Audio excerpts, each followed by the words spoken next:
Hello everyone, my name is Marilena and I will be your hostess for today. Together with me I have Peter, our senior market analyst at IronFX. Hello Peter. Hello. Thank you for joining us today as we're looking at the fundamentals that are driving the markets currently.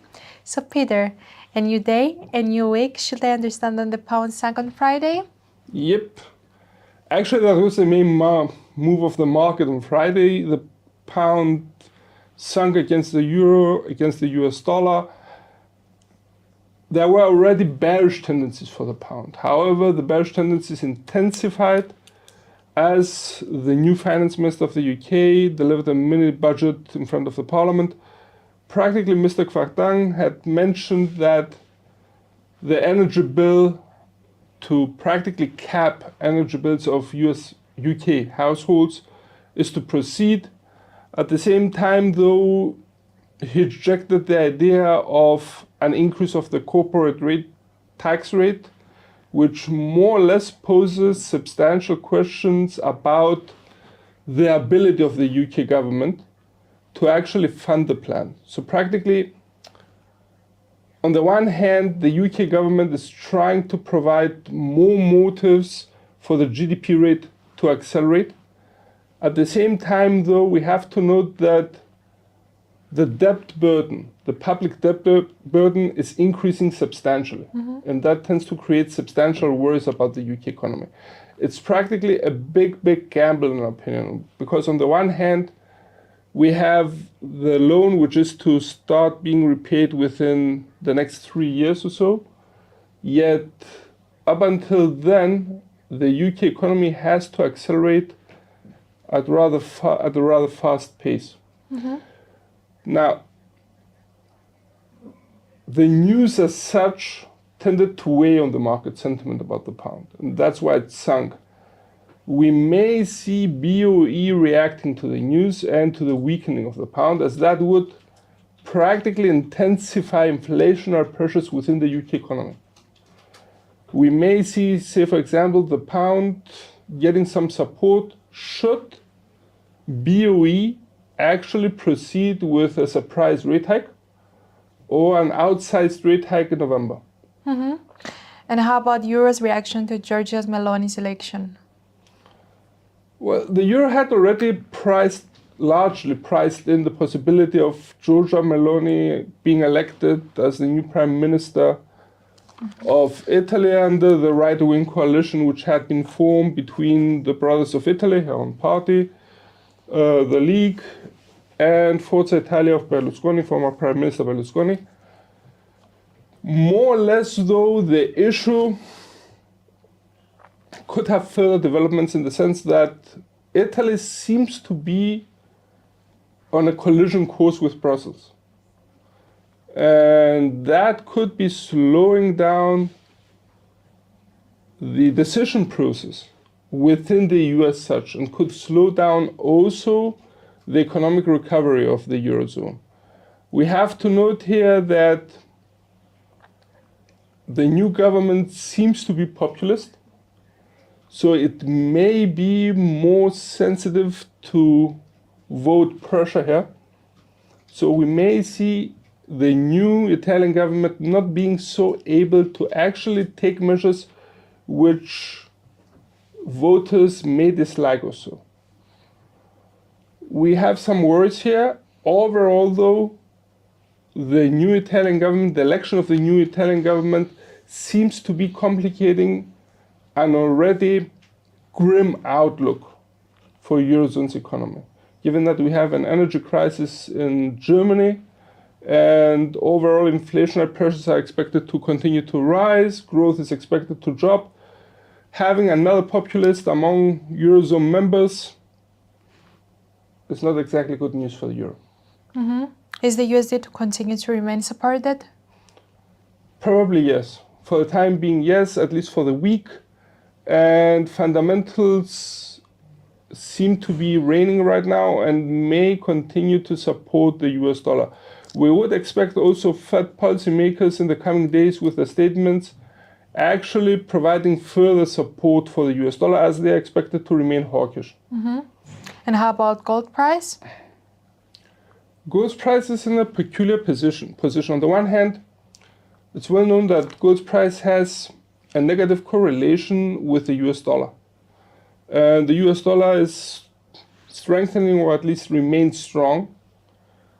We have to note here that under other circumstances, gold's price could continue to weaken. Yet, we also have wide geopolitical uncertainties, which may be providing some safe haven inflows for the precious metal. And that's why we see that the precious metals price remains rather stable right now. It's something which, time comes, most probably the geopolitical uncertainties will be more or less priced in by the market. In that case, should the US dollar continue to strengthen, we may see gold's price weaken. Are also oil prices dropping? Yes, they are. Practically the idea that central banks around the world are to continue to tighten monetary policy and could have an adverse effect on economic activity, thus also on the demand for the commodity, for oil, could continue to weaken oil's prices. On the other hand, should we see producers like OPEC, for example, announcing a curtailing of production levels, a lowering of production levels, that would be a substantial answer. And that could provide some support for oil's price. And what's on the calendar for the day? Well, we have a number of releases. I would be highlighting from Germany the IFO indicators. Now, they are expected to drop. That would imply practically that for the largest economy in the Eurozone, we have a negative, a more pessimistic outlook for the next 6 months. At the same time, the current conditions indicator is expected to drop, which more or less implies that the conditions on the ground for the German economy are deteriorating. All of that is not exactly good news for the euro once again. I would be highlighting, though, also on the monetary front that we have ECB's Lagarde, ECB President Christine Lagarde, which will be making some statements, and depending on the tone, could support or weaken the common currency somewhat. And we have also a number of Fed policymakers. We have Boston Fed President Collins, Atlanta Fed President Bostic, and we also note Cleveland Fed President Mester, with the latter, the last one, being practically a clear hawk, which, if she actually reiterates the idea of interest rates rising above 4%, maintains a clear hawkish stance, that all could provide some support for the USD. And how about the rest of the week? For the rest of the week, I would be highlighting 4 releases, 5. The first would be on Wednesday. We have, I think, it's Australia's retail sales growth rate. A possible deceleration of the retail sales growth rate could more or less undermine the confidence of RBA to continue to hike rates. Mind you that RBA had already mentioned through RBA Governor Lowe or the minutes of the last meeting that as rate hikes progress, their size is to slowly start diminishing. The second release which I would be highlighting would be Germany's, France's, and Eurozone's preliminary HICP rates. They were for September, especially about Germany. A wide acceleration is expected. The rate is expected to accelerate from 8.8% year on year to 9.8% year on year. And that could be increasing substantially the pressure on ECB to tighten its monetary policy at a faster pace.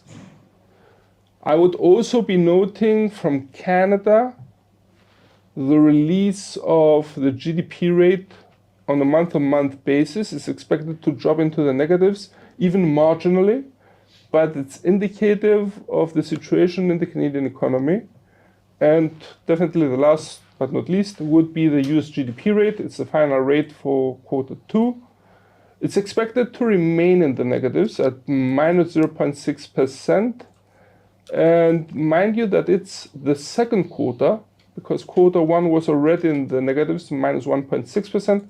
So practically that would be signaling that the US economy is entering a recession.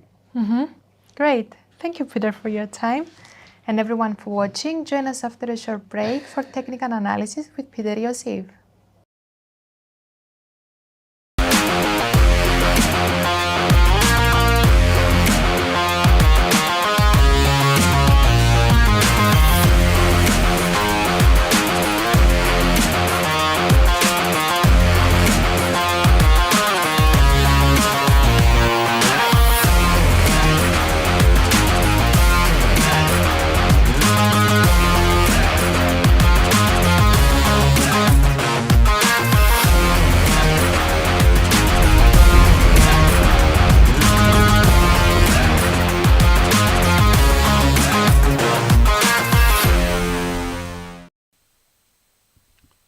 Welcome to the technical analysis part of the presentation for today. In front of your screens, as usually, you have the US dollar index 4-hour chart. Please mind that we will be using the 4-hour chart unless otherwise stated. So with no time to waste, we had some substantial rise over the Friday and during today's Asian session of the US dollar index, indicative of the biddings for the USD. Mind you that it's interesting to see the daily chart here. Let's have a look. Note the wide rise on Friday and during today's Asian session, the correction lower. Pretty interesting. Actually, we were just below the 111.65, wandering for the new 20-year highs. They came as practically the index rose, broke above the 111.65, broke the 112.50, broke the 113.50, tested, touched the 114.40 and corrected lower. Mind you that this wide green candlestick here was in today's Asian session, while the two subsequent red ones showing the correction lower would be in the European session as we're speaking. So we tend to maintain a bullish outlook for the time being for the USD index, given that the RSI indicator has risen above the reading of 70 and corrected lower. On the other hand, though, we have to note here that the RSI indicator is still above the reading of 70, which may imply that the index is still at overbought levels and may have room to correct lower. At the same time, note how the price action corrected lower after breaking the upper Bollinger Band, quickly corrected below it. Yet there seems that some distance has been formed between the price action and the upper Bollinger Band, allowing the index to rise further. Should the bulls maintain control and the correction prove to be just a correction, we may see the price action rising, breaking the 113.50, taking aim once again for the 114.40, maybe even breaking slightly above it. On the other hand, should the stabilization take place, we wouldn't be surprised to see the index remaining between the 113.50 and the 112.50 as indicated by the cursor. For a bearish outlook, we would require A, further drop of the index, breaking the 112.50 support line, B, a breaking of the upward trend line, which had started to form since, if I'm correct, the 20th, let's have a look. Yep, the 20th of September. And possibly even testing or even breaking the 111.65 support level. For the time being, once again, we remain bullish for the US dollar index, and we would expect it to break above the 113.50 resistance line. Let's have a look now at Euro USD, and we're going to have to correct a number of issues here. Now the Euro USD has dropped, breaking the 0.99, breaking the 0.9810. There was some hesitation here. Breaking also the 0.96. Yeah. And is currently the lowest level reached was at 0.9560, corrected higher, and is currently trading at 0.9684. Let's make the necessary corrections here.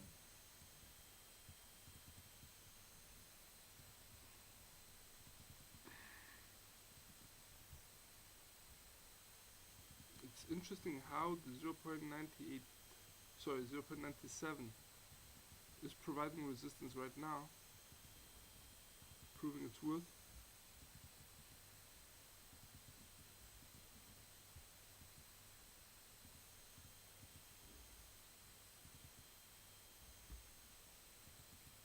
We're going to be moving it in 100 pip scale downwards.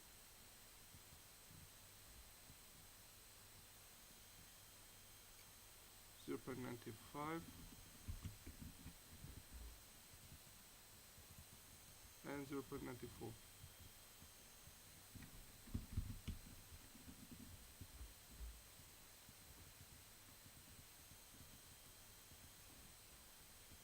Let's correct this in green.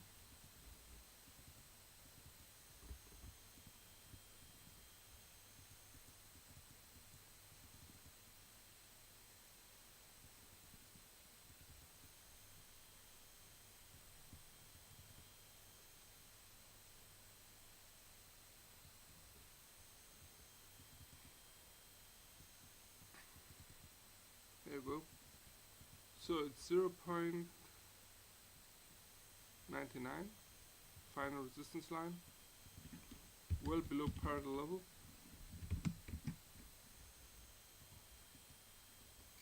0.9810.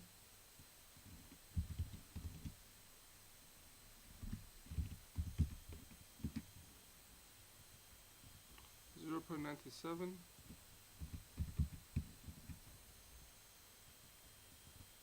0.96 as the next possible target for the bears, once again, first support line. 0.95, I know it didn't go that low, but given the price action, I wouldn't be surprised to see it being reached should the bears maintain control over the pair.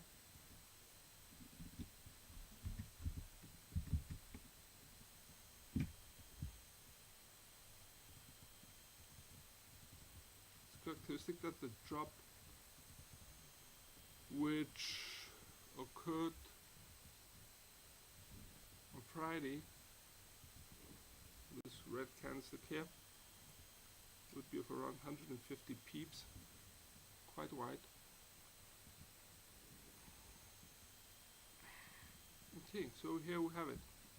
For the time being, 0.97, which now has turned into a resistance line, seems to be holding ground. Note the RSI indicator, which has corrected above the reading of 30, hence I would dare to say that the bearish sentiment is still present. The bears are still not out of the woods. On the other hand, the price action has corrected high after breaking the lower Bollinger Band, seems to have formed some distance between the price action and the lower Bollinger Band, so there is room for the bears to maneuver lower if they prefer.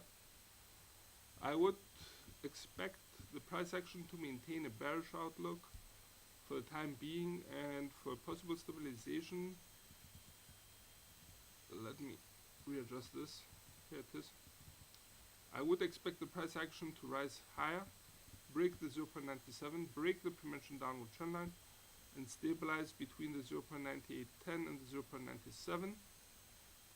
On the other hand, should the bears maintain control, or if you prefer regain control, we may see the price action dropping, breaking the 0.96, with the next possible target being the 0.95. Should the bears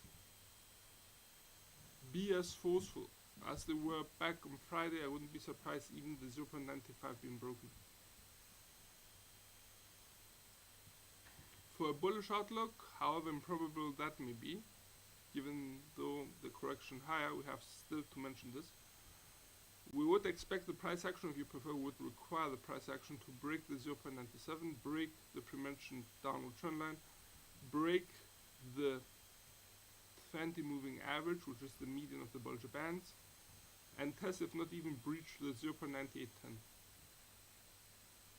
In the next 24 hours, this is a possible scenario should the bulls actually maintain control and the correction higher be transformed to a buying interest. Let's have a look at cable. Okay, that's an ultra low. First, let me delete these.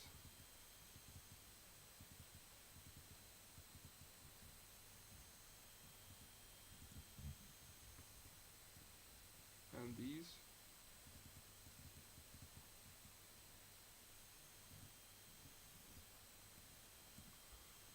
Now let's have a look. Definitely we're going to have to widen the resistance support lines as the volatility is unbelievable. The pound sunk against the US dollar. And I'm drilling back down to the 1 hour chart for more detail here. You can see that there was, give me a sec,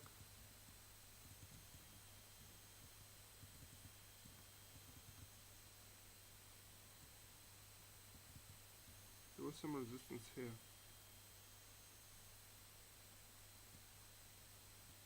And here. Multi touches here and here.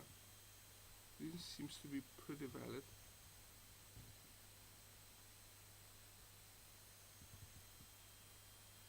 Also some here. And at a higher level,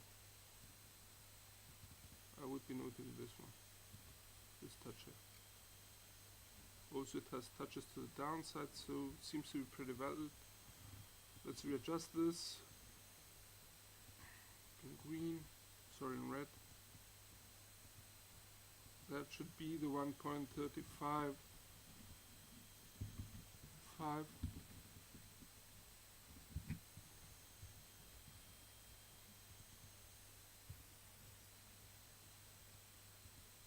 1.11 sorry, 0.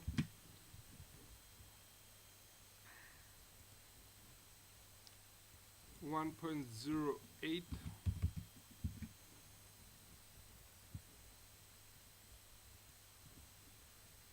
1.06. 1.0350.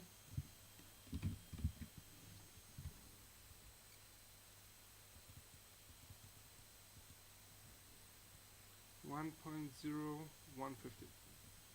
Let's have a look. Could be lower. I'm keeping this. Drilling back out to the 4 hour chart. Let's make this adjustments in the labels. I'm quite worried about the pound in the UK in general. It seems that the proposed tax cuts may on the one hand provide a rise of the GDP, but on the other hand though, the fact that the UK government is intending to raise even further public debt in the UK, that's an issue. And especially the servicing of that debt tends to worry us. Mind you that we expect also Bank of England at some point to either intervene to support the pound or to actually provide some outsized rate hikes, once again in an effort to support the pound, and at the same time tighten its monetary policy in order to curb inflationary pressures within the UK economy. Now, should that be the case, I would expect homeowners, actually loan owners, to be the most volatile ones, given that mortgages and the cost of loaning will rise substantially. At the same time, we see the plan to cap energy bills for UK households as rather inefficient, given that it fails to actually target particular groups and single them out. So things are not looking that good for the UK. On the other hand though, it's a big gamble on behalf of the UK government to actually cut corporation tax and general taxes further, as that would reduce its ability to repay the increased servicing costs of the loans it makes. Mind you, if I'm correct, that public debt in the UK may have already reached almost 100% in relation to the GDP, so that's an issue. And should the new capping of energy bills be funded by public debt, that could increase the ratio even further. For the time being, we note a couple of elements. The first would be that definitely the pound sunk against the US dollar, reaching as low as 1.0350. Yet during today's European session, late Asian, early European session has corrected considerably, yet there seems to be some degree of stabilization, or at least the pair seems to be finding some resistance at the 1.08, which is the 1985 low.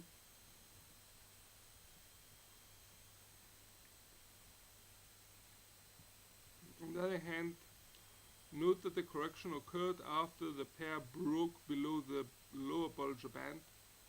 At the same time, the RSI indicator corrected higher, breaking above the reading of 30. It is still at pretty low levels. It's currently at 34, 35. So that's still an indication of the bearish sentiment still being present for cable. Should the bears maintain control, I would expect them to reverse direction, break the 1.06 and aim for the 1.0350, if not even lower. Should the pair stabilize, we may see it revolving around the 1.08 or even a little bit higher. While on the other hand,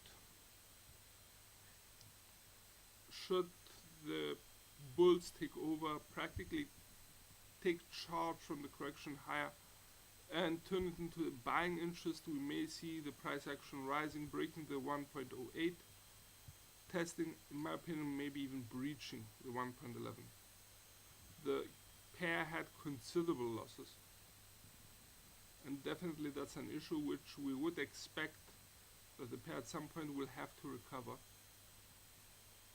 So should the US dollar remain unchanged or ease its biddings, we may see that allowing for cable to rise, breaking the 1.08 and testing the 1.11. Okay, let's have a look now at USD/JPY.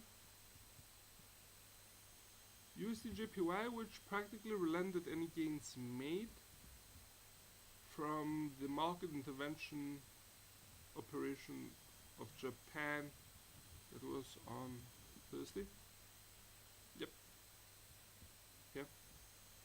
And you can see how on Friday it continued higher and even broke above the 143.50 resistance line, stabilizing somewhat as evident by the red candlestick here and the low volatility currently. So let's correct this and turn to resist the support line once again. Green, please. And I would be noting as the next possible resistance line the 149. Turn into 150, sorry.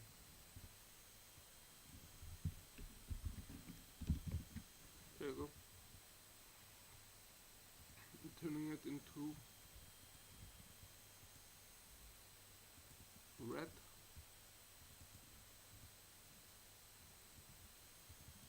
Let's correct the labels.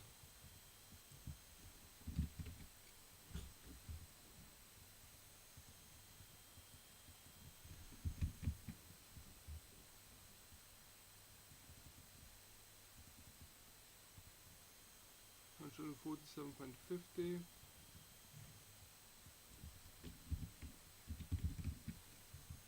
$145.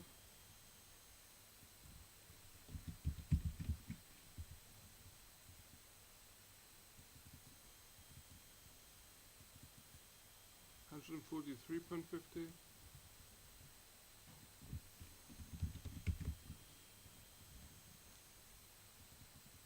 $141.50.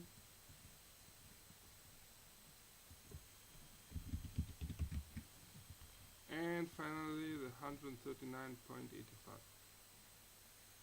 A level which could be corrected a little bit lower. I would place it somewhere here.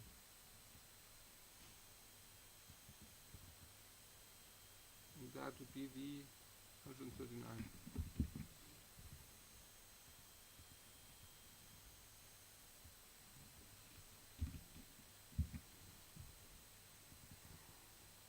Let's lock everything in. So we see the case for the time being for USD JPY to stabilize somewhat and remain between the 143.50 and the 145. Note that the RSI indicator below our chart has broken above the reading of 50, yet seems to be running along the reading of 55. That tends to imply that there may be still some very slight bullish sentiment in the market, yet in our opinion that's still not persuasive enough for a bullish outlook. On the other hand though, bulls fans for USD JPY tend to highlight this upward movement. On the other hand though, that would also imply the stabilization here would be more clear in the 1 hour chart as it has been broken. There you go. So that tends to re-enhance practically our bias for sideways movement for the pair in a similar fashion like here. Let's drill back out to the 4 hour chart. Should the bulls take over, I wouldn't be surprised to see price action breaking above the 145, with the next possible target for the bulls being the 147.50. On the flip side, should the bears take over, I would expect the price action to drop, breaking the 143.50, at least testing the 141.50 and starting to aim at some point for the 139. Definitely for a bearish outlook, we would require a lower throw than this one. Let's have a look at the other safe haven currency pair, that would be USD CHF. USD CHF, which still maintains a clear upward movement. Here it is. Testing currently the 0.9960.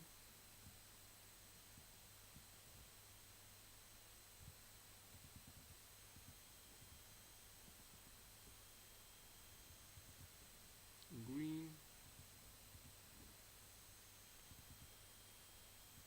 Going to readjust this one here, delete this level, and this would be the 0.9620.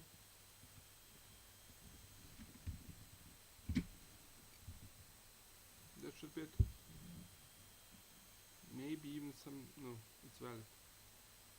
I'm keeping that.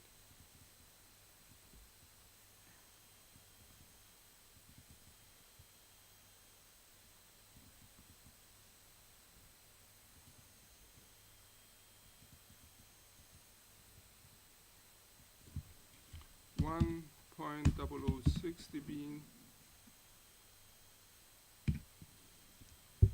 however, also let's have a look at parallel level. I know it's pretty low, but I want to have a look whether there have been, nope, it was clearly broken here. So this level still stands here. Okay. That would be 10050. Okay, we're keeping this one.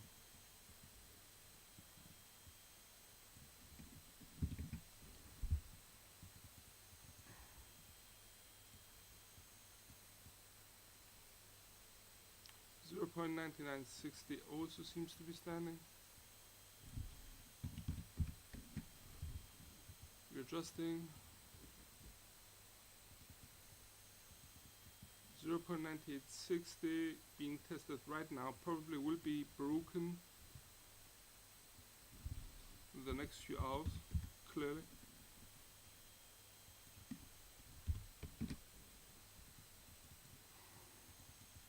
$0.9765 first support line, 96.20 second support line,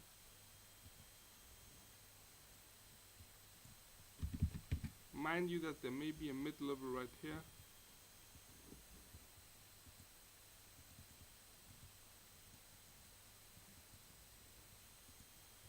Green. That would be the 0.9690. And final support line, which is the lowest level here of this downward, wide downward movement, yet not the lowest in the chart. That would be the 94.18. For the time being, we tend to maintain our bullish outlook for the pair as long as it remains above the upward trend line. Incepted since Friday, that should be. Nope, since 30, the 22nd of the month. That was the day when practically SMB may have disappointed CHF traders as it hiked rates by only 75 basis points and not a full 100 basis points rate hike, which was expected, and that allowed USD CHF to rise further and to reach these levels here, which were considered to be a peak on the 7th of the month. So as long as the upward trend line remains intact, we tend to maintain our bullish outlook. We would expect in this case the price action to break above the 0.9860 and start aiming for 0.9960. On the flip side, should there be a stabilization of the pair, I wouldn't be surprised to see it remaining between the 0.9860 and the 0.9765 in this area here. Mind you that the RSI indicator has risen above the reading of 70, implying that the pair is being driven by the bulls, yet at the same time may also imply that the pair has reached overbought levels. Look how it's being tested right now, 0.9860, it's beautiful price action. So in case of stabilization, we would expect the price action to remain between the 0.9860 and the 0.9765. Definitely a break of the pre-mentioned upward trend line since last Thursday would be signaling a change of trend, while for a bearish outlook we would require a reversal, a breaking of the pre-mentioned upward trend line, a breaking of the 0.9765, and the price action to start aiming for 0.9689, 0.9690. Okay. Let's have a look now at AUD USD. AUD USD, which dropped considerably lower. We have to make quite some readjustments here. Definitely this would be a support line. Note the touches. I'm going to be widening it up a little bit.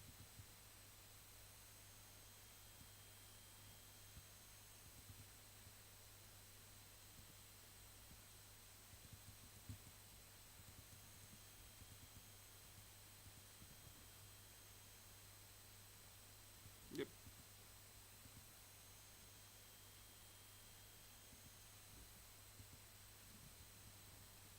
Drilling out to the daily chart, releasing the chart so it can be moved. 4-hour chart back in. Doesn't allow us, okay. Daily chart is then.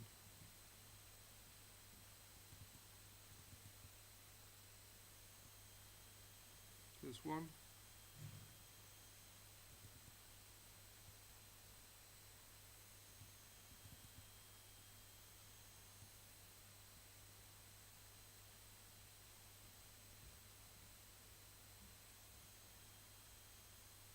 Here's the second.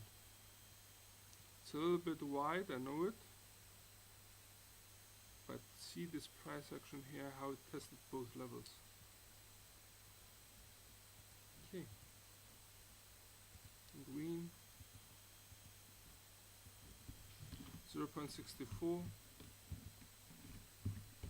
Nice round figure. 0.6270.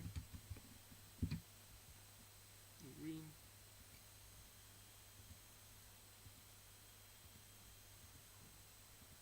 The S3 is going to be a little bit off, a little bit wide.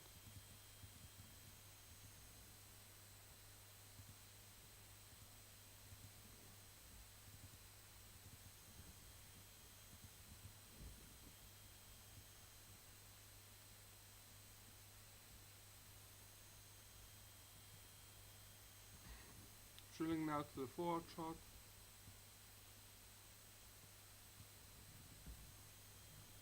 Okay, let's make the necessary corrections, starting with the 0.6270, the first, the final support line, second support line being placed at 0.64.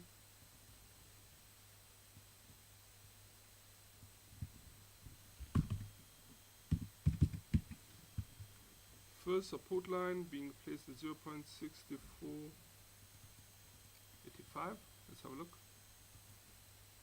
Yep.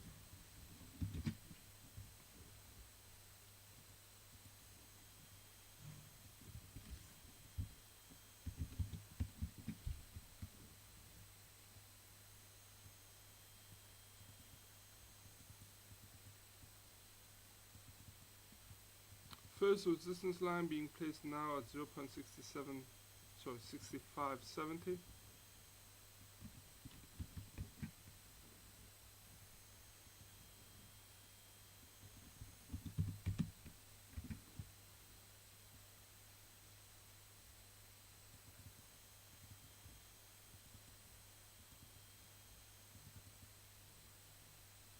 Second resistance line being placed at 0.6670.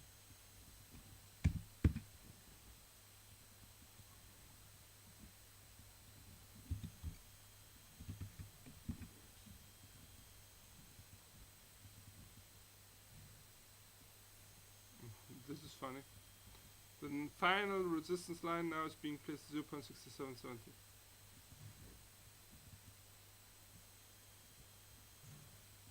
For the time being, we tend to maintain our bearish outlook. Yet a stabilization seems to be occurring, given that the price action seems to be finding some support at the 0.6485. On the other hand, though, we have to note that the price action is pretty close to the reading of 30 after a correction higher. So that may imply that the bearish sentiment is still present and the pair may still be in oversold levels, prompting a correction higher for the price action and thus driving the RSI indicator also higher. Should the stabilization occur, we may see the pair correcting a little bit higher, yet remaining between the 0.6570 and the 0.6485. A breaking of the downward trend line would be a signal of a changing trend, practically reversing the downward motion for a sideways movement. For a bullish outlook, we would require A, a clear breaking of the downward trend line, B, a breaking of the 0.6570, C, I would like to see the price action actually reaching the 0.6670. Okay, let's have a look now at USD CAD.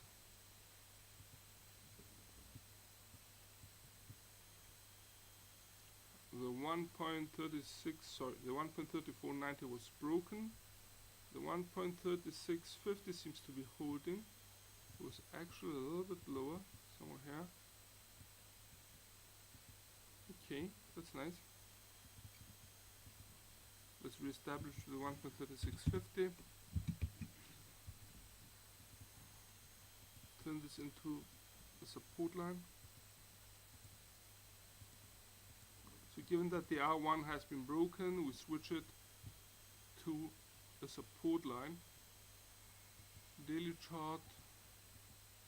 Let's see if we had such highs before. There you are. 1, 2, 3. Let's drill down to the 4-hour chart for more detail if it allows us to. No, it does not. Daily chart once again. Okay. Keeping this one. Touch here to the downside, touch to the upside. Seems valid. And that would be the, let's have a look, 1.40.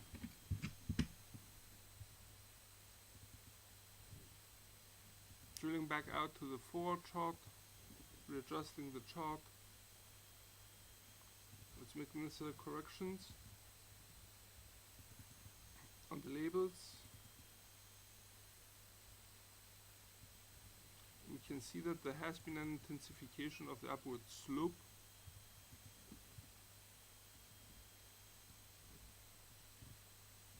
That's nice.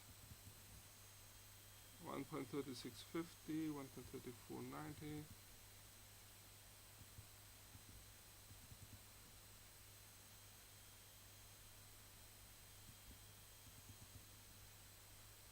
Okay, let's make the necessary corrections in the labels. The S3 is now being placed at 1.3205. S2 being placed at 1.3350. S1 at 1.3490. R1 being placed at 1.3650. R2 being placed at 1.3820. And the R3 being placed at 1.40. So we tend to maintain a bullish outlook for the pair as long as the price action remains above the upward trend line we have just drawn. For the time being though, we may see some stabilization of the pair, and given that the price action of the RSI is above the reading of 70, implying that the pair is still at overbought levels, we may see correction lower, in which case we may see the price action dropping, breaking the upward trend line, and stabilizing between the 1.3650 and the 1.3490. Now, should the bears take over, and for a bearish outlook, we would require, besides the breaking of the upward trend line, also breaking of the 1.3490, and the pair to aim for the 1.3350. That would be practically breaking also the secondary upward trend line. A clear indication that the bears have taken over. On the other hand, should the bulls maintain control, we may see the price action rising, breaking the 1.3650, and start aiming for the 1.3820. Mind you, as long as the upward trend line remains intact, we maintain our bullish outlook. That should be it for the day. From all of us here at IronFX, best wishes for solid trading.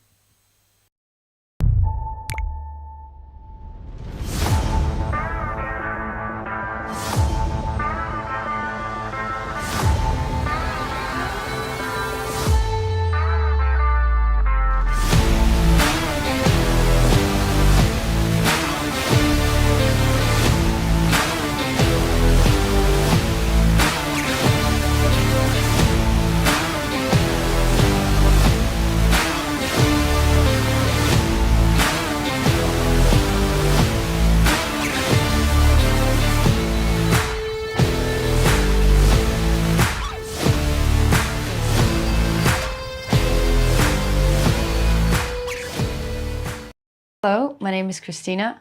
When you're about to begin trading, the best thing to do is start small.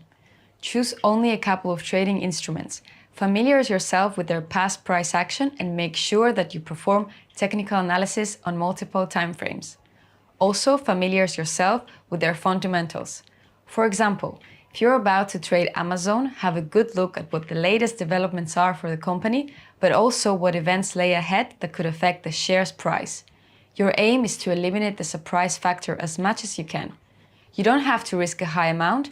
Keep the risk minimized by investing low, and initially don't forget to set up a stop loss order and a profit-taking level. Your aim should be to learn and familiarize yourself with trading, but at the same time to preserve or even increase your capital. Thank you for watching.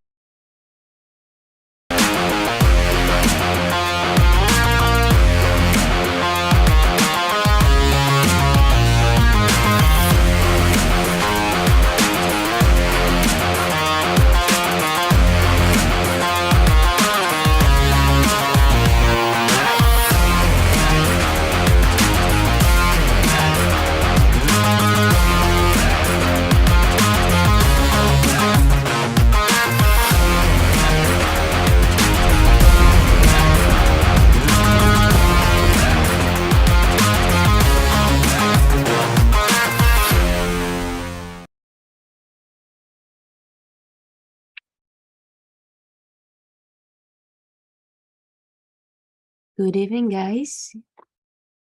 Welcome to another session of IronFX.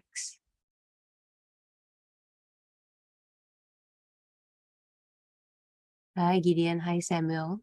Nice to see you guys. Hi, Kurt. Hi, Kurt again. Welcome back. So I'm Annabelle. I will be your host for today's session. Hi, Kurt. I will be imparting some of the Fibonacci extension skills to you guys. This is only my second webinar, so please bear with me. Keep those questions and posts coming in on the chat. I will reply as accurately as possible. Hi, Aisha. So how are you guys on a Wednesday? It's TGIW midweek. So I'm here 6 p.m. Singapore time. While everyone else is just chilling, having a glass of wine or beer, relaxing. Let me know what you're up to. Hi, Kingsley. Let us give the rest of the participants some time to come in before I start the session. 11 a.m. here. Oh, where are you from? Yeah, let me adjust the table. Oh, England. Hi. Oh, I've been there. I used to study in England.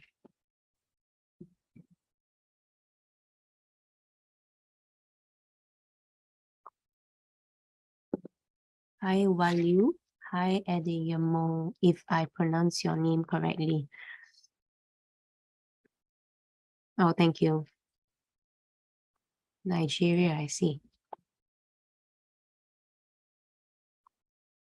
Hi, hi. Hi, Kingsley. So maybe 2 more minutes. Keep the questions coming. I will try to reply if I have the time. Today we'll be going through extensions. I will do a quick recap on Fibonacci retracement because we have done that the previous session. I'll do a quick recap before we start the next session on extensions.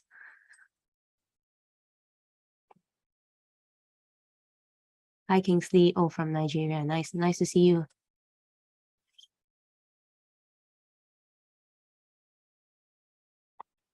Sorry, I think I got cut off. Okay. Let me know if you can hear and see me. So if at any point in time you can't see or can't hear me, do let me know. Let me adjust. Sorry. This is better. This might be better. Okay, maybe we can start the session. So this webinar series is brought to you by IronFX. We are talking about the second part of the fourth Fibonacci extension. So just a risk warning. The information in this webinar should not be construed as investment advice or an investment recommendation, but educational material only. So this should not be construed as investment advice. Please practice your due diligence. Let me adjust, sorry. It's going to see my face. Okay, there are two Samuels. Hi, both. Okay. So the agenda for today will be quite long. We have the ideal market structure, following the trend. These are all important and fundamental skills that we should be touching on and recapping a lot of this for your retracements and analysis tool, because these are the basics that you need to master before you can do your extension, expansion, and projection. So following the trend line, the different retracement levels, your Fibonacci extensions, Fib levels above 100%, which is your extensions, some practices, and then I will talk to you guys a bit about the combining of Fib retracements, meaning we'll put together all the different retracement tools to make your trade more accurate. So let me know if you guys have used the retracement tool before, Fibonacci, either the extension, the expansion, or the projection. So let me know how professional or maybe if you guys haven't heard of this tool before, do let me know in the comment section. Gideon, I haven't. Yeah, so that's why this will be a beginner's educational video. I'll try to be as slow as possible to explaining all the different terms or the different levels to you. I'll make it as simple as possible. Okay, Joel, I've used it and it's awesome, but I still need to, okay, yeah, yes, this will be a good session to recap and to learn. Okay, so maybe let me give you a quick reason why people actually use Fibonacci retracement. It's actually a very powerful tool if you can get it correct. It helps you to draw support lines to identify your resistance, support levels, or where you can actually place your entry, stop loss, take profit. So this tool is extremely important and you have to get it right, because if you actually plot on the wrong points or the wrong levels, then it won't be useful. Okay. So this will be the team that will take you through all the webinars going forward. Sorry, my picture is not there, but introducing the team.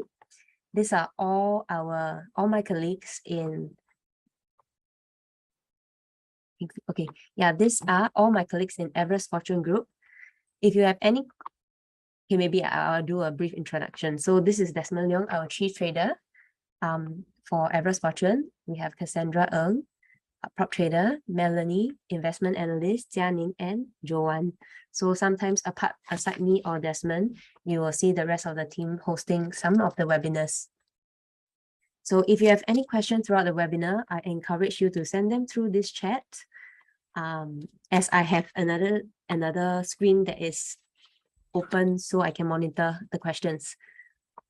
So it's better for you guys to ask when we are analyzing or when we are going through all the slides, so I don't need to jump back and forth on the different setups.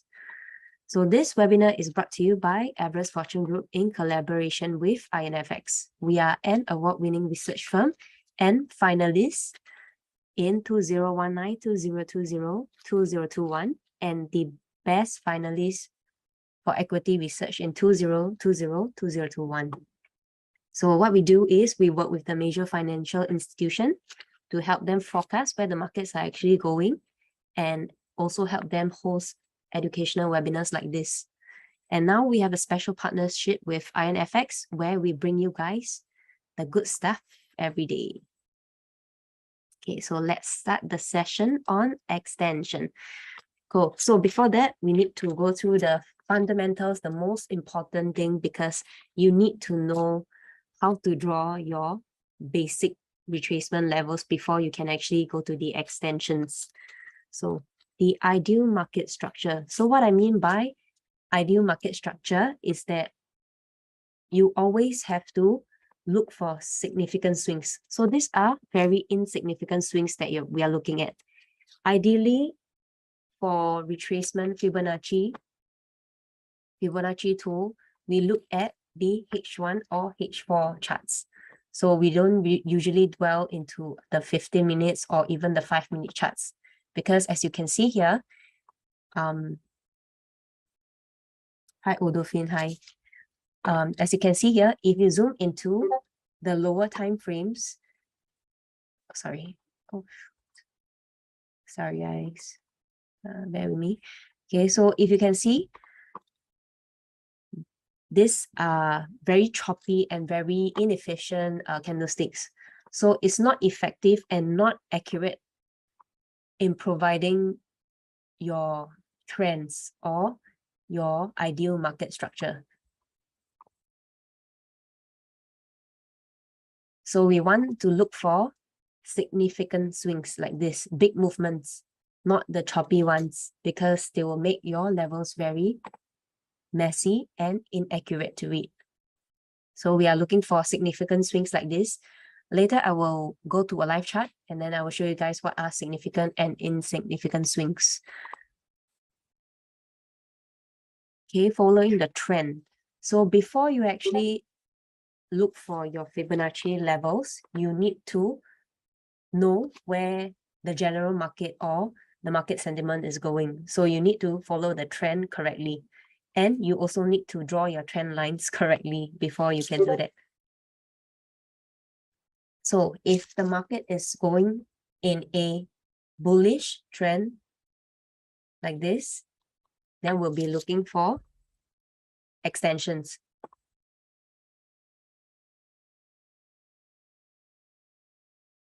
Okay, so the rule for Fibonacci, if you guys have tuned in last week, do you remember what are the rule of thumb?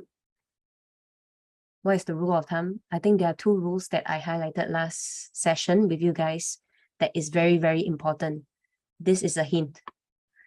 So you can see that the Fibonacci trend line cuts through the price structure. I can give you guys a hint. Let me know. Okay, I have some answer. Yeah, some cut through. Okay, so what we mean by follow the market structure means that when you draw a Fibonacci, you have to draw the trend line close as possible to your price structure. So in this sense, it's not very clean because you see here, there are a lot of gaps. Okay, maybe I can show you guys. Maybe I can show you guys. So meaning if you were to draw a trend line or a Fib retracement, this would be very accurate. Sorry, let me remove drawings. This would be an ideal Fibonacci retracement level or trend line. Whereas, let me know in the comment section, do you think this is a good Fibonacci retracement level, trend line? Any idea, guys?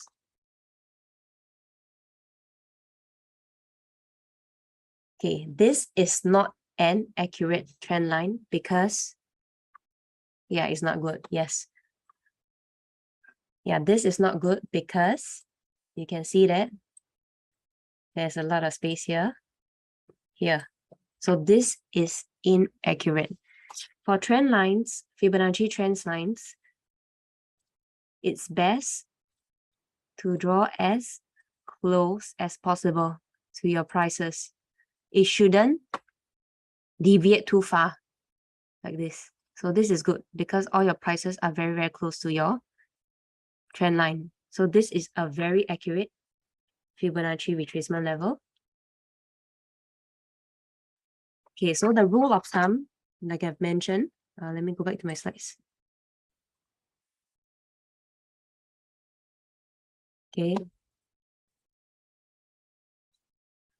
So the rule of thumb is that the trend line must follow the price structure clearly instead of cutting across and the price deviate too much. So firstly, you need to understand how to draw the trend line accurately. So this is a very important fundamental skills. You need to draw it correctly before you can learn extension. Okay, yeah, this is a very accurate line, as you can see. So just to highlight, for Fibonacci retracement, it's not just sorry, okay. So for Fibonacci retracement levels, it's not just a one-way direction, meaning it can be from bottom to top or top to bottom, depending on where the market is moving. So it's dependable on where the market is going. It can be from the bottom here, the swing low to the swing high, or it can be from the swing high to the swing low, depending on where the market is moving. So a Fibonacci retracement tool is used to gauge where your next reversal might be. So it helps you to better gauge whether you should take an entry at this level or take profit or put your stop loss. So these are levels to help you identify your support resistance. Okay, different Fib retracement levels. So anyone knows what are the different, anyone in the chat knows what are the different Fibonacci retracement levels.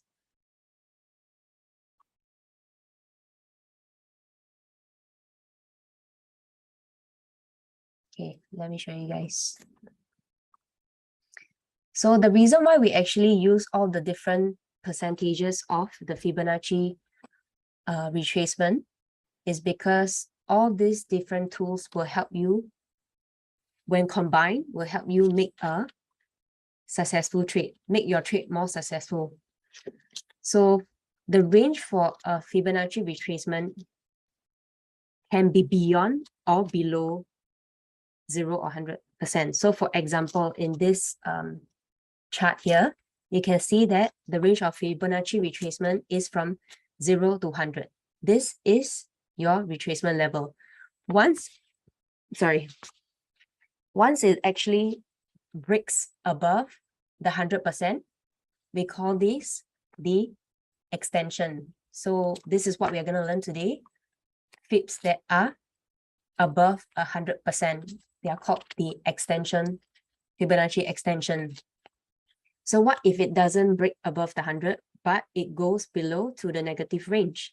So you can see here, minus 27.2 and minus 61.8. These are negative Fibonacci retracement, which is called the expansion. So these three tools combined will actually help you identify a more and strong support or resistance level, which you can then place your trade. Okay, so Fib levels below 100%. Yeah, this is what we're going to learn today. Note that once your Fib level goes beyond the 0 to, let me just go back. Note that retracement level only works if it's within the 0 to 100 range. Once it breaks the 0 to 100 range, it's invalid. So let me show you what I mean by that. Okay, let's see here. Okay, let me draw a Fibonacci retracement here.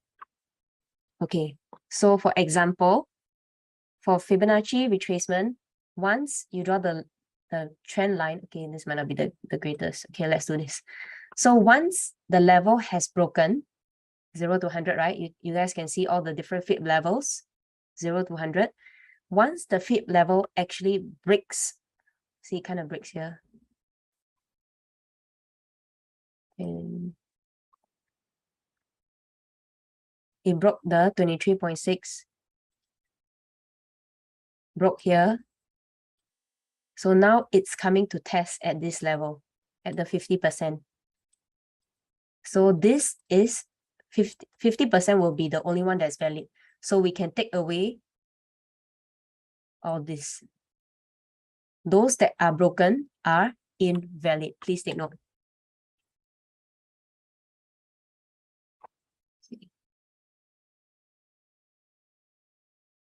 Okay, so Fib below 100%, they are called the expansion, which we will learn in the next session.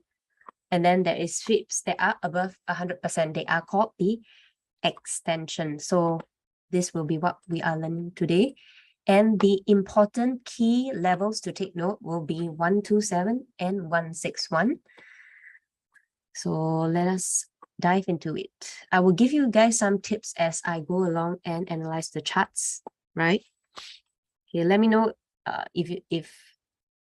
hi. Okay, so let me know if you guys have any questions along the way. Just post in the chat and I'll reply. Yeah. Okay, so maybe I start with this chart here. Hit levels above 100%. So starting point will be here. You can see the starting point.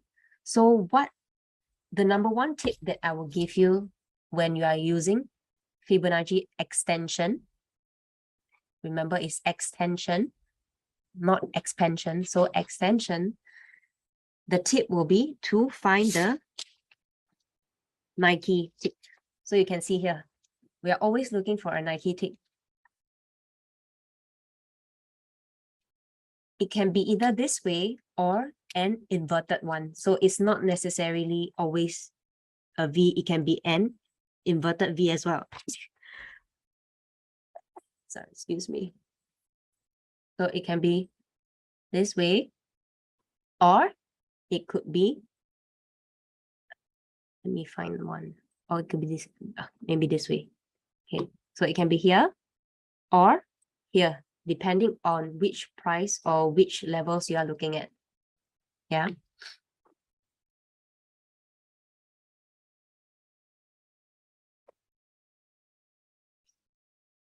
So we are always constantly looking. Oh my God, I'm so sorry. Okay.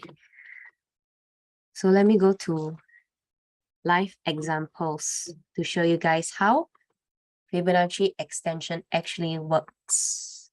Let's see. Okay. If you have any requests for any currency pairs, do let me know in the chat as well. I can do a live analysis to show you guys using the retracement tools. So maybe let's start with USD.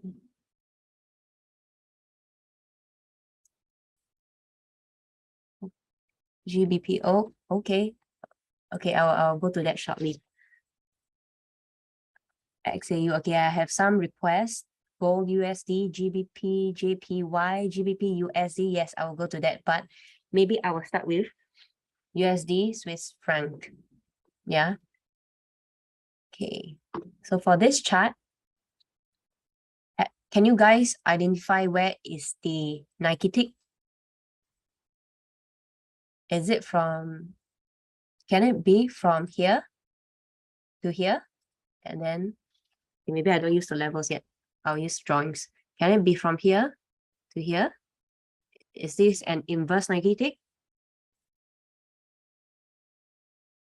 Or can it be from maybe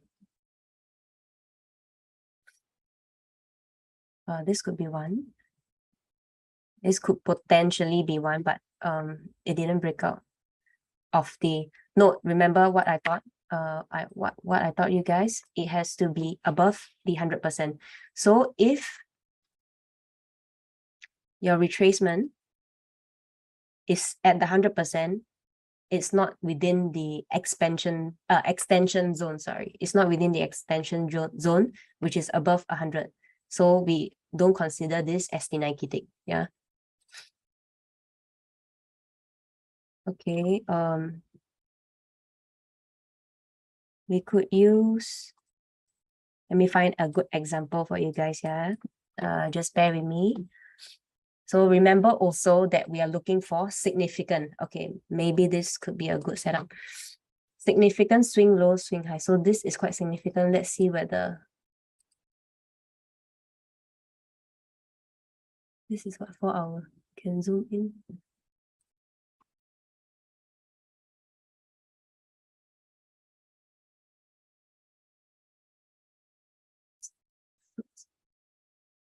Sorry, guys.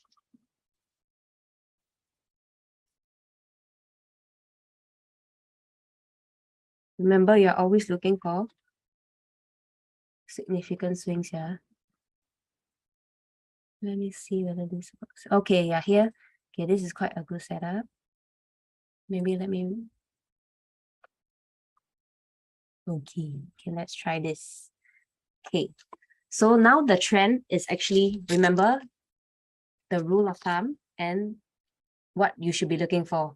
So always remember you should go with the trend line. So it's now going on a bearish trend. So it's very strong in its descending channel, in descending trend. So let's see. Okay, what I will do usually when you are looking for a setup for the extension is that it has to create a V, because we are looking for the Nike tick. So always look for the V. And tip number 2 is that it has to break the 100% retracement. Remember? Because if it's still within the 0 to 100 range, it is not considered as an extension. So at this point in time, this level here, when it breaks, it has my attention for this setup. So I will wait for prices to actually reach the 127 or the 138 before I take my entry for a short, because the Fibonacci extension tool or the Fibonacci retracement in general is used for reversals, to spot for reversal setups. So at the key level for extension would be 127 and 138. These are the two that I will highlight. I mean, not all setups works, but you could actually potentially make quite good gains if you can spot the Nike tape. So you move forward. Okay, 127, right? Okay, this is actually where I would take my trade, or maybe slightly higher. So if you want a very accurate indication whether you should take this trade, you should actually look for other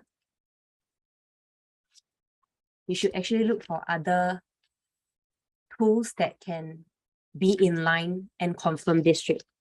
For example, okay, it's a bit messy. Okay, never mind. We'll just do this first. Let me show you the example of how the reversal works first.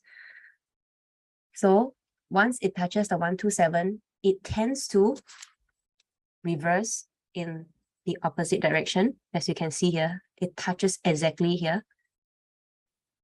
And then at the 100% would be the usual spot that I take my profit. So here, entry, and here take profit.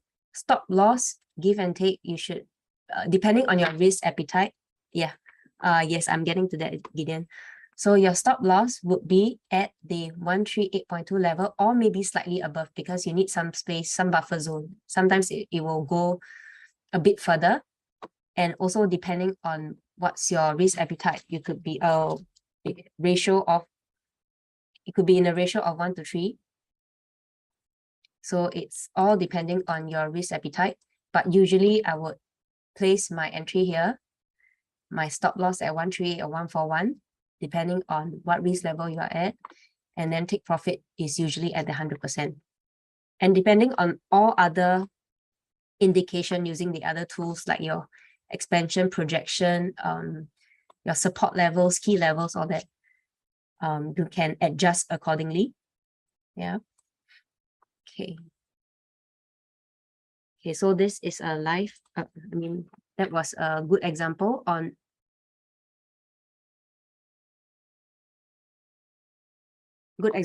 the Fibonacci extension.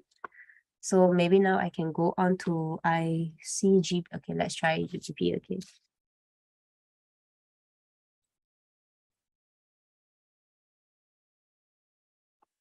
Okay, GBP USD, let's see. Okay, now we have to look for the Nike tick. Actually, this could potentially catch my attention because remember the tip that I gave you guys? Always look for the V and, yeah, I will draw here. Okay, so now it's almost touching the 100% Fibonacci retracement level. So once it actually breaks this level here, it will have my attention because it's quite bullish in this sense. It's quite bullish. So I'm thinking it might be going up to test at the 127 level, since the overall might be a bearish trend. So okay, let's use the Fibonacci retracement to see whether there are other indications that confirm this trade. Give me a sec, yeah.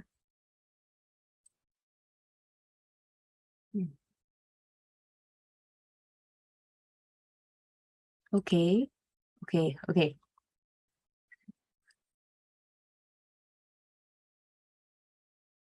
78.6. Okay, this is quite a good level. So you can see here, let me just adjust the chart. It's slightly messy. I want you guys to see.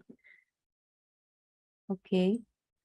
So at this level here, you can see that, okay, this is the 127.2% extension level from this V that I have charted.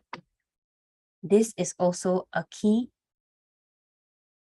major overlap support or resistance. I will highlight this. Okay. So it coincides together. And then it's also a 78.6% retracement level from here, my top to my bottom. So potentially it will be a very good setup if the price can break this 100% retracement level. So what I'm thinking is prices might go up, break this level. My entry will be here for a short. And let me just, maybe I can type up. Okay, here will be my entry level for a short position. My take profit would be somewhere here. At this level, take profit.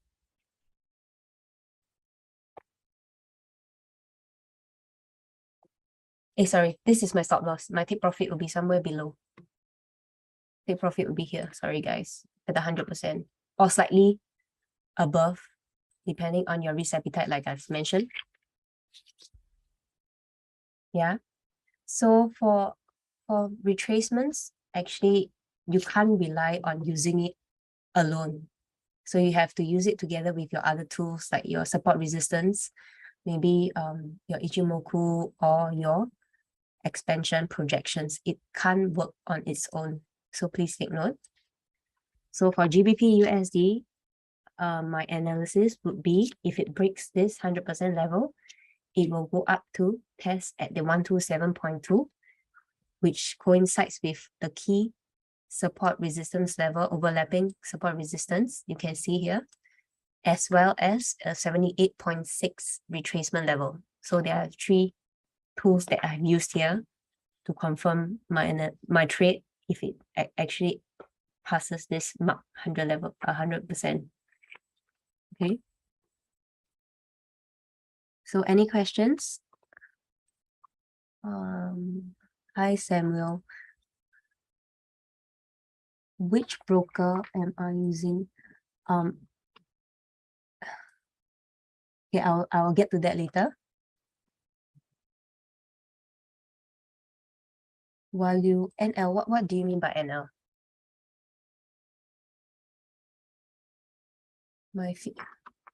Adi, sorry, yeah.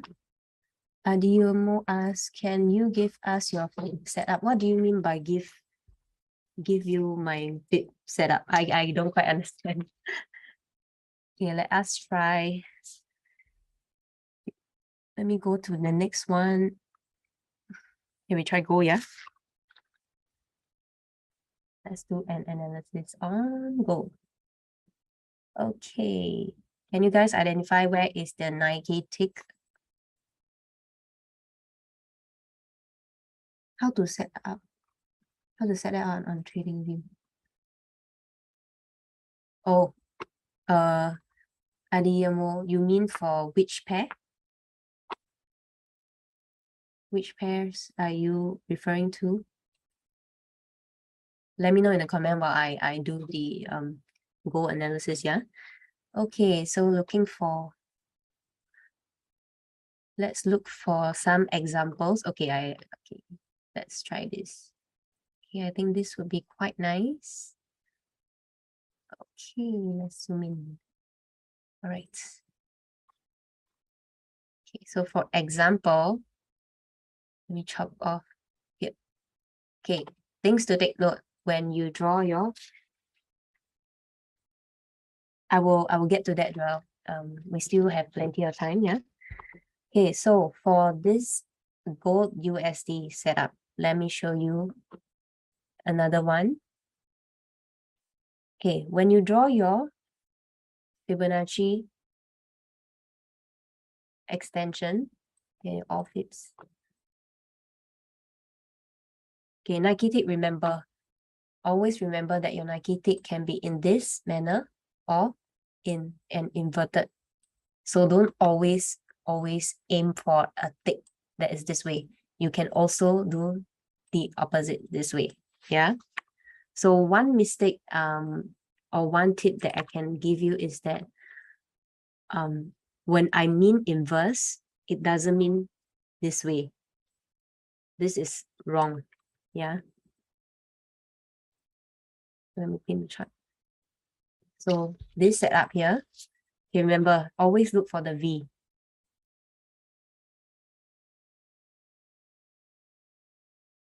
Okay, so once, shoot. I'm so sorry, guys. Bear with me.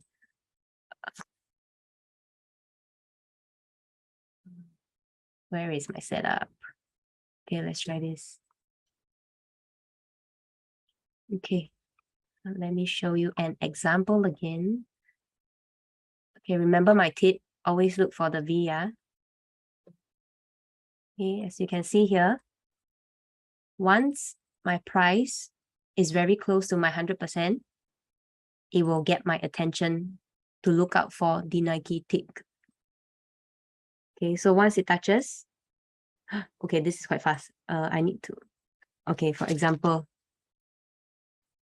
okay, so once it actually touches my 100%, you can create a pending order as well. So once it, or a notification or alert. So once it hit my 100%, it will take my attention when I will actually zoom in on this analysis or to take an order, take a position, or put a pending position. So once it touches my 100%, you should actually zoom into it.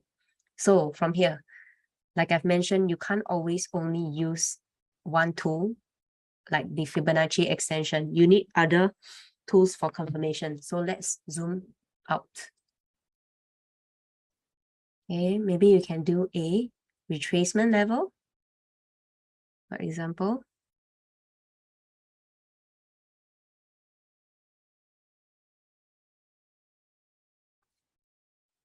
Okay, this is very messy. Sorry.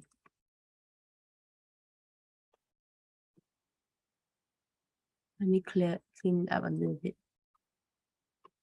127. Okay, so here, so the other tools, you have to zoom out to see whether there are any other support or resistance level or overlapping support resistance. So for example here, okay, that's quite far. Okay, actually this would be a key highlighted levels. Okay, actually I will draw this. Let's try.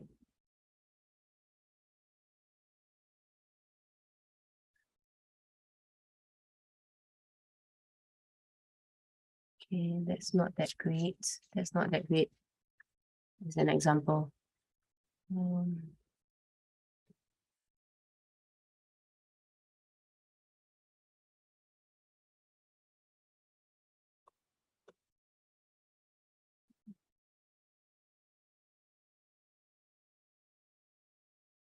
Okay, never mind. Okay, we'll just move forward with this. I'll focus more on the extension. So once it breaks the 100% level, I will take note to see if it actually goes to, oh, so this will be the level. So at this level, you can actually place it slightly above the 127 because not all the time it will hit exactly the 127.2 extension levels. So your order could be slightly above here.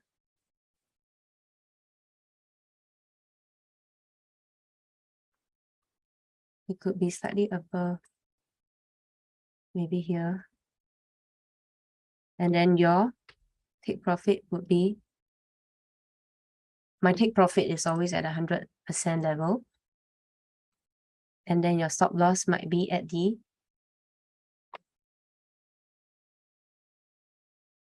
138.2 or slightly further depending on what's your ratio or what's your risk appetite.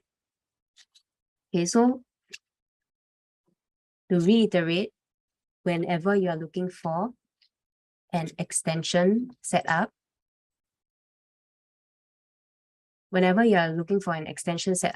look for the V. It's very important. Always look for this V or a Nike tick. It can be inverted, it can be this way, but always look out for the V, and it always have to break the 100% level before you actually zoom in. Okay, Joel asks, what's the name of this fib you're using to get 127? Okay, the tool that I'm using is called Fibonacci Retracement. All these levels, okay, maybe I do a recap again. So all this extension, expansion, they're actually Fibonacci, we actually use the Fibonacci retracement tool. It's just the levels that are different. So for example, okay, let me do this. Okay, if you guys can see, okay, like I've mentioned in my slides just now, levels between 0 to 100, 0 to 100, this level is called the retracement, Fibonacci retracement, because it helps you understand where, at which point in time or at which percentage the prices might reverse. So Fibonacci retracement tool, it's to let you know where it might reverse. It's a reversal tool. So for example, let's say here, it's testing at the 23.6%. So once it breaks, this is invalid.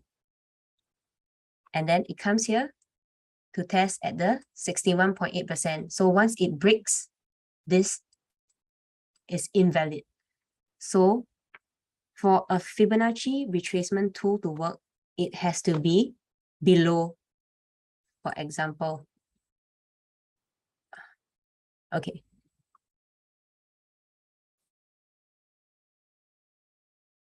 Oh, this is not right. For example,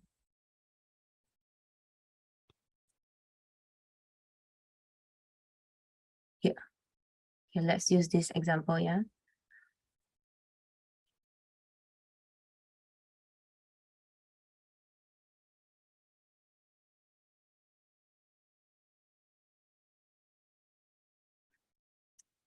Okay, you just focus on, okay, let's focus on this area here. Okay, so ignore this part. Oh, shoot. Okay, so for Fibonacci retracement, 0 to 100 level,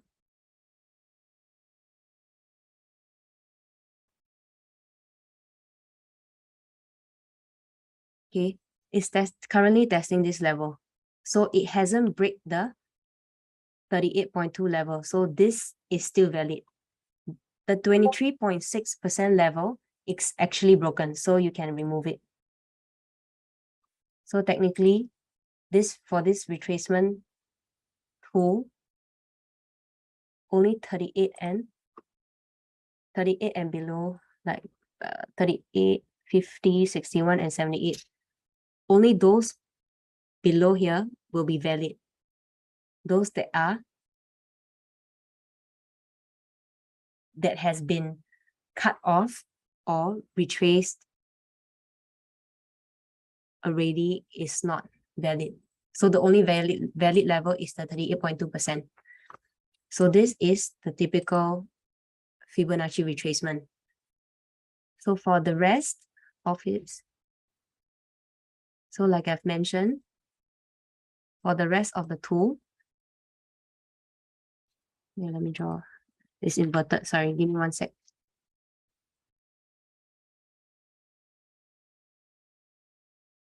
Okay, so for the rest of the tool, for example, okay, you can see here, there are the negative zones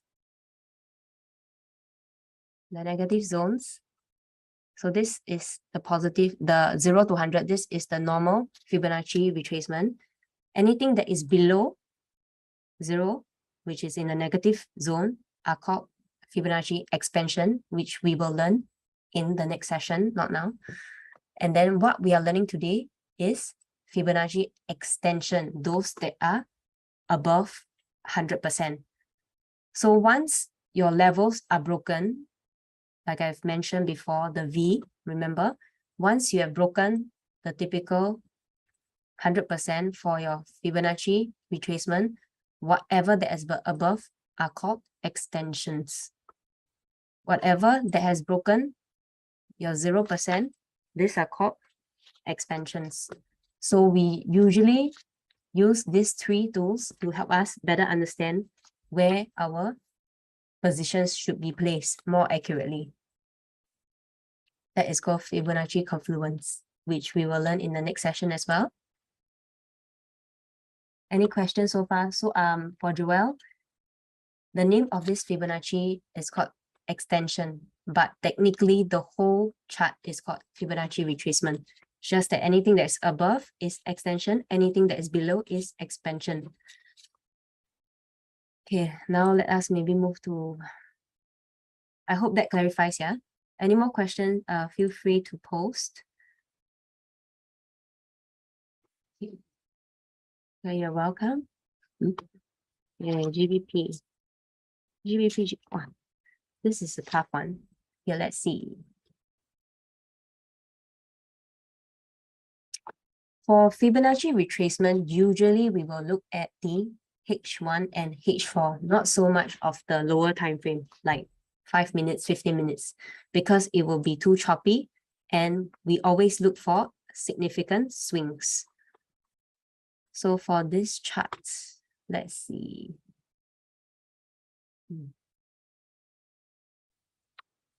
Okay, give me a minute to help you find an example.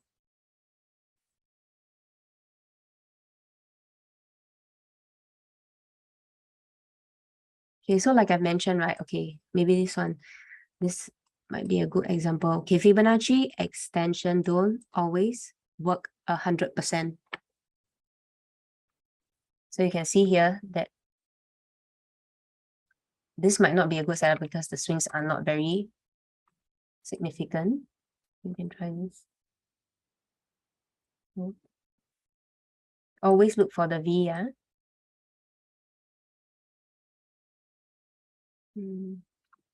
It can be an inverted V as well, like I've mentioned. This one might, it can be an inverted V.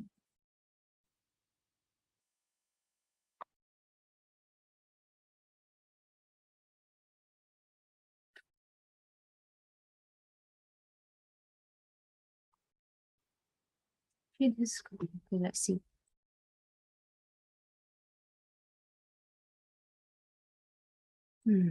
It's tricky. So let me see whether this is a clean setup. I said a good example. Like I said, right, you always have to use other indicators as well. It's not solely just the extension.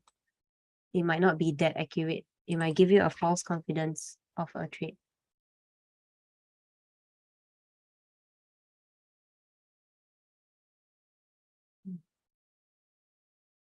Okay. Another good example. Okay, Aisha, I will get to that later on. Maybe let me just find a good setup here as an example for you guys before we end the session on extension. I'm trying to give you guys a good example, a clear one. Okay. Always look for the V. Okay, maybe this is not a good example. I will give you guys another one. Maybe we can try USD. How about this? Yeah, we are running a bit short of time, so I'm trying to give you another good example so that you can accurately use this tool yourself while you test it out at home. You can also do back testing. if you would like to. Okay, this is quite a good. Okay, let's try this. Okay, this is a good example. So like I've mentioned, always look for here. Okay, so at this point in time, I will take note since the reversal is quite strong here. So once it touches my 100%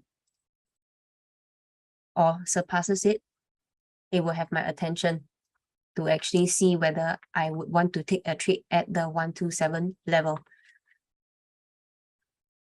Okay, you can actually zoom out to daily or weekly to give you a double confirmation. Like I said, you can't use it on its own. Okay.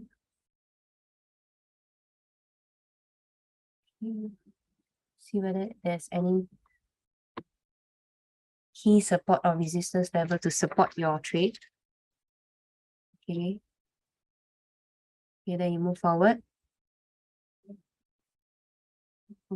Sorry, I should zoom into the 4 hours. Sorry, I was on a daily time frame. It's hard to see.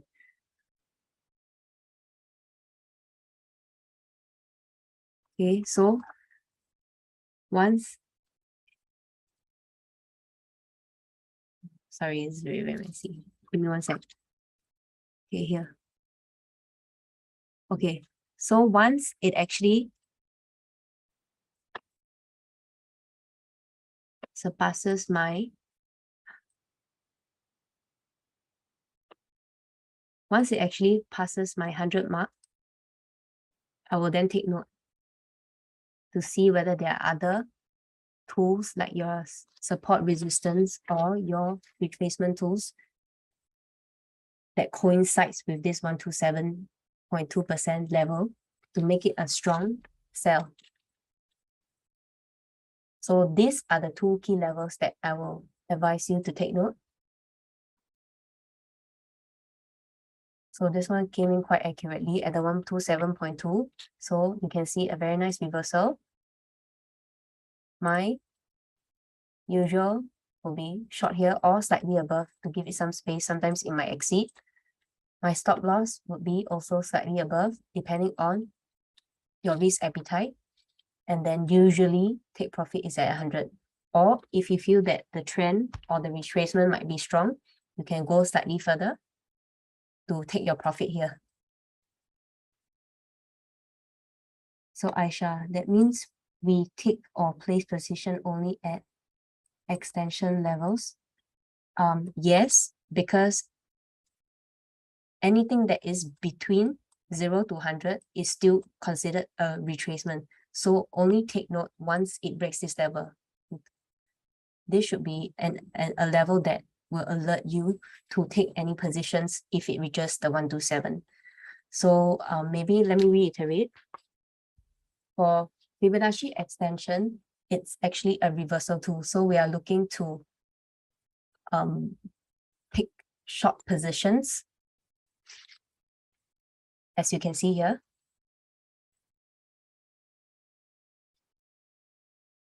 Hi, Isaac.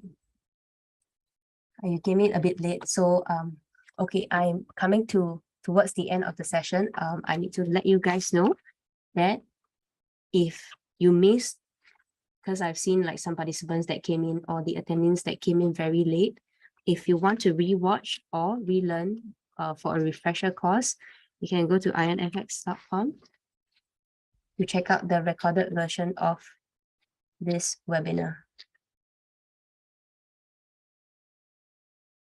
Okay, you should be able to find this recorded video here on the past webinar.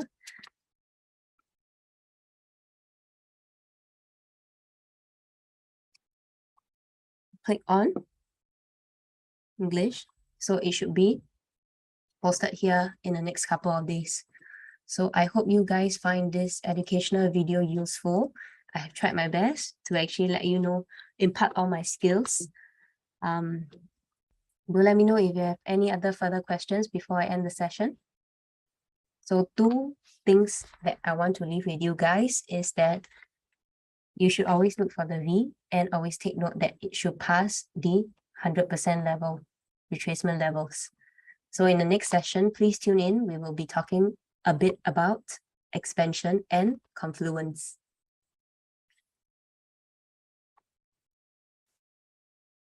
Thank you, Kingsley. Thank you guys.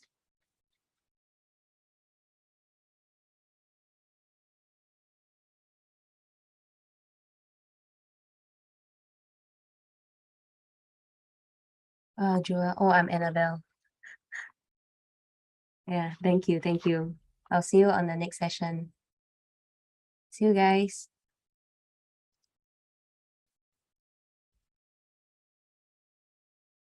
Okay, for Guillermo, how do I set those figures? On TradingView, it's actually highlighted for you already. So maybe you can try it on your system. I'm not sure what you're using, but you can try to place your Fibonacci retracement. You try to use it on your system and see what levels they give you. It should be preset and default.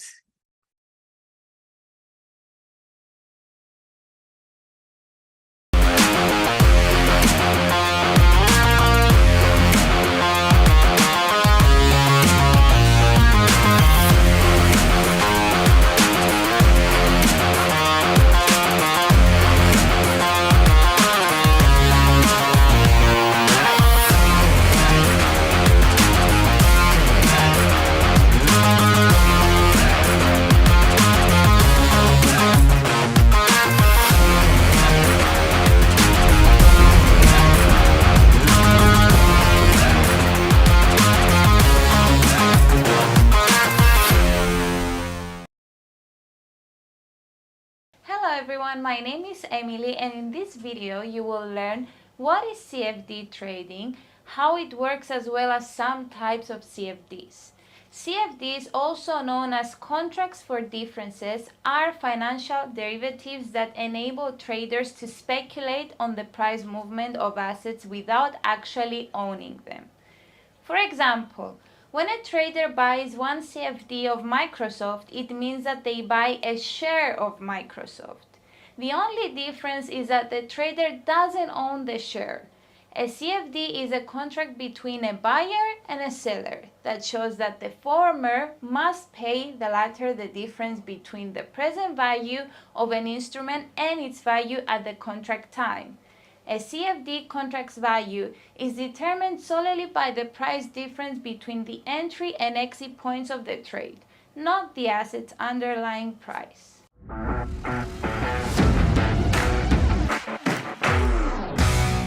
CFDs exist for currencies such as Euro against USD or GBP against USD, indices like US 500, equities such as Apple, and commodities including oil, sugar, or silver.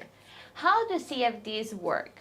Traders can essentially use CFDs to speculate on whether the price of the underlying asset or security will increase or decrease. They have the option to speculate on upward or downward movement. The trader who bought the CFD will put their holding up for sale if they see an increase in the asset's value. The purchase price and the sell price are combined to determine the net difference. The investor's brokerage account is used to settle the net difference, which represents the trader's profit. On the other hand, an opening sell position might be taken if the trader thinks the asset's value will decrease. Thank you so much for joining us today. Stay tuned for tomorrow. Bye.